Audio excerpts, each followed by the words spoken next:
இப்போ ஜூன் 2026 வந்து சனி 4ஆம் இடத்துல போய் செம ஸ்ட்ராங் ஆகுறாரு. சனி 4ல் போய் ஸ்ட்ராங் ஆயிடுச்சுன்னா என்ன ஆகும்? ரெஸ்பான்சிபிலிட்டி டபுள் ஆயிரும். ஆல்ரெடி சில ப்ரெஷர்ஸில் இருக்கிற மாதிரி தான் இருக்கும்.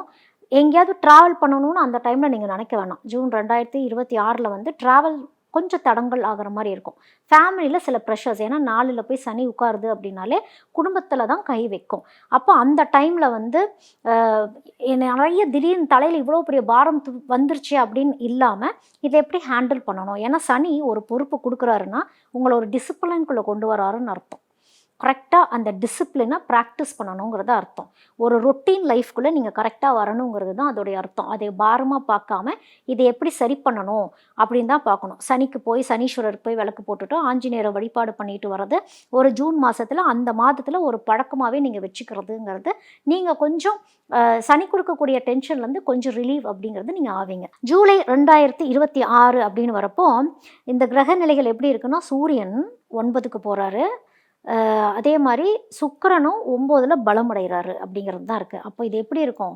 சுக்கிரன் சூரியன் பயங்கரமாக லக் இம்ப்ரூவ்மெண்ட் ஆகும் ஜூலை மாதம் தான் உங்களுக்கு. அந்த டைமில் குருவோடைய பிளெஸ்ஸிங்ஸ் ரொம்ப ஸ்ட்ராங்காக இருக்கும். அது எப்படிங்க? சூரியன் சுக்கிரன் இருக்கப்போ குரு பலம் வரும் அப்படின்னா, குரு இருக்கக்கூடிய இடத்துல இருந்து குரு பார்ப்பார். குரு பார்வை நம்மளுக்கு ரொம்ப முக்கியம். அப்போ சூரியன் சுக்கிரன் நல்லா ஸ்ட்ராங்காக இருக்கும் பொழுது உங்களுக்கு குரு பலமும் ரொம்ப ஸ்ட்ராங்காக இருக்கிறப்போ அப்பா ரிலேட்டடாக சில ப்ராப்ளம்ஸ் ஃபேஸ் பண்ணிட்டு இருந்திருப்பீங்க. ஒரு சிலருக்கு அப்பா தவறி இருந்திருக்கலாம். ஸோ அப்பா சம்மந்தமாக ஏதோ ஒரு டிஸ்டர்பன்சஸ் அப்படிங்கிறதெல்லாம் இருந்திருக்கும்.